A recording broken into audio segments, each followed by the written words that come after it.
Hai hai hai bun, assalamualaikum. Siapa nih yang mager buat bersihin rumah, terutama area-area yang nggak kelihatan ya, misalnya di bawah pot atau di kolong-kolong gitu kan suka banyak debu ya. Aku juga heran ini kenapa debu cepet banget datangnya. Ini keadaan rumah aku ruang depan sih ya, maksudnya ini ruang serbaguna yang aku bilang di sini tuh aku kadang bisa ngapa-ngapain aja, bikin kue segala macem, pokoknya ngajarin Kay dan lain-lainnya tuh di sini. Ini keadaannya kalau belum dirapihin dan dibersihin. Di atas lemari hijau aja yang seharusnya kosong itu udah ada segala macam tuh, ada kerudung aku, baju sekolah Kay, tas, tempat minum yang seharusnya ini tuh kosong sebenarnya. Tapi karena aku mager karena pulang sekolah tadi Kay kayak ya udah males banget gitu ngapa-ngapain, jadi ya udah deh aku taruhin aja di situ semuanya. Tapi annoying banget. Biasanya kalau ruangan ini belum dirapihin dan masih berantakan, terkadang aku juga jadi males ngapa-ngapain karena memang yang pertama pengen aku kerjain adalah untuk rapihin ruangan ini. Tapi terkadang akunya tuh mager gitu, kayak udah ngebayangin ya ampun iya terus nanti ini harus ngelapin ini ngelapin itu gitu, ya ampun males gitu. Terkadang aku suka berpikiran kayak gitu, malah nih ya malah lebih lama mikirnya daripada ngerjainnya. Ada yang sama nggak? Jadi tipsnya bersih-bersih rumah itu adalah ketika hati senang, hati tenang. Jadi ngerjain tugas rumah juga ya jadi ikhlas, happy gitu. Jangan kayak lagi mumet, lagi suntuk terus ngebersihin rumah tuh bakal kayak capek banget. Dan satu lagi, kalau misalnya kita udah punya niat buat untuk kerjain ini tuh bener-bener dijadwal gitu. Kayak aku misalnya ngebersihin rumah kayak gini tuh 1 minggu sekali. Nah terus kalau misalnya udah ada jadwalnya itu, kita tuh nggak boleh tuh yang namanya pegang handphone.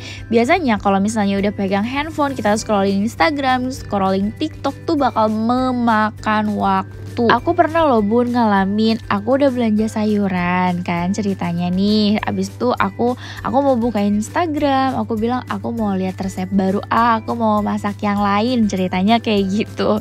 Abis itu pas udah buka Instagram ternyata banyak hal-hal yang menarik, banyak hal-hal yang bikin penasaran gitu, sampai aku ngabisin waktu 2 jam dan akhirnya aku malas buat masak, nggak ada untuk semangat lagi buat masak, dan akhirnya nggak masak di hari itu padahal aku udah beli sayuran di hari itu coba. Makanya sejak saat itu aku tidak mau lagi untuk misalnya kayak aku udah ngapain, aku udah punya niat nih, aku udah punya itikat hari ini tuh aku mau ngapain, udah jauh-jauhin dulu deh handphone, bodo amat gitu, nggak mau aku buka Instagram, nggak mau buka TikTok atau YouTube, karena bener-bener kalau misalnya udah pegang handphone tuh udah asik gitu, kayak nggak bisa banget diganggu.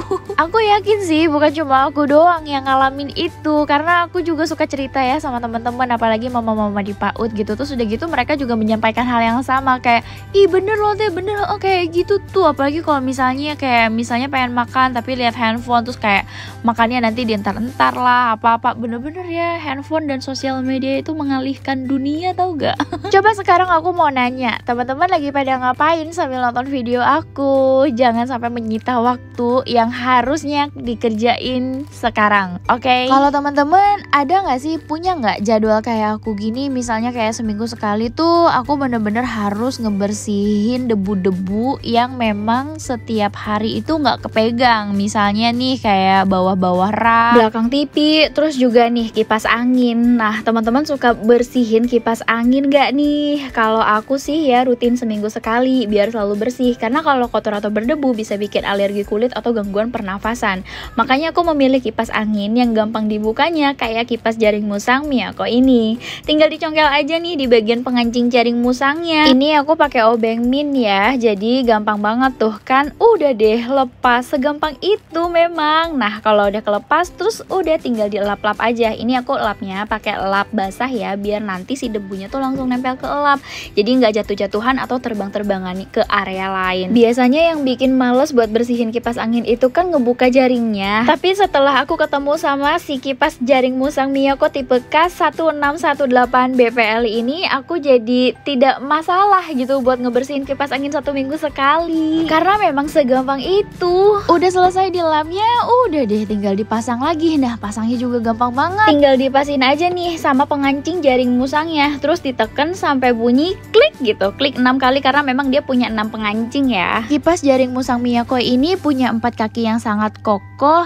dan juga anti slip, jadi nggak gampang geser-geser gitu. Nah terus si tiangnya juga ini bisa untuk turun naikin gitu sesuai keinginan kita. Kipas jaring Miyako ini punya 4 tombol seperti kipas angin pada umumnya. Ada 0, 1, 2, dan 3 untuk mengatur kekencangan anginnya. Yang paling aku suka dari kipas jaring musang Miyako ini, dia anginnya kenceng, jaringnya anti karat, dan bergaransi motor kipas dan jaring kipas musang 3 tahun. Yuk bun, samaan kayak aku. Oh iya, jangan lupa ya untuk mengikuti Digital Activity Miyako yang diadakan dari tanggal 27 Juli sampai dengan 18 Agustus 2022. Pemenangnya akan mendapat uang tunai dan juga hadiah menarik. Cek description box untuk info lengkapnya ya. Oke, lanjut untuk ke bagian sofa ini. Kalau teman-teman salah fokus, ini aku lagi pakai sarung. Sarungnya ini hordeng sebenarnya loh teman-teman. Cuma aku pakein buat nyarungin si sofanya karena kalau misalnya kayak main itu tuh bener-bener kayak apa ya, cat warna lah atau apalah pasti ke si sofanya. Nah, biar si sofanya ini awet bersihnya, makanya aku tutupin aja, aku cover. Sebenarnya sih harusnya sih pakai cover sofanya lagi, cuma aku belum ada kesempatan untuk membelinya, jadi ya udah deh untuk sementara aku pakein dulu covernya tuh ditutupin sama si hordeng. Karena kalau misalnya si sofanya yang kotor itu aku males banget buat ngebersihinnya karena ngeluar-luarin si busanya itu. Aku pernah deh bikin videonya kalau nggak salah pas review sofa bed ya, pokoknya pas masukin ke dalamnya lagi, ke dalam covernya lagi si sofanya itu, si busanya itu tuh susah banget, kayak butuh tenaga, butuh effort yang lebih. Makanya daripada aku harus nyuci si cover sofa itu, mendingan aku tutupin aja gitu pakai kain kayak atau pakai hordeng kayak gitu biar enggak cepet kotor si cover sofanya gitu loh.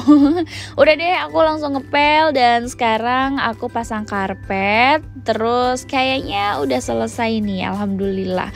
Tuh, dia debu-debunya sudah tidak kelihatan. Sebenarnya memang debu ada atau enggak adanya tuh memang nggak kelihatan. Tapi kalau misalnya udah dielap-elap kayak gini, rasanya tuh lebih nyaman, lebih bersih. Dan by the way, itu memang akuarium annoying banget ya.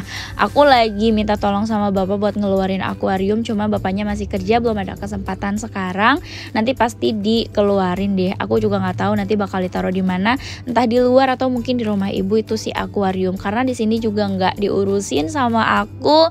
Dan ya aku lagi menikmati kipas angin ini dan aku lagi istirahat. Kalau gitu aku pamit ya, wassalamualaikum.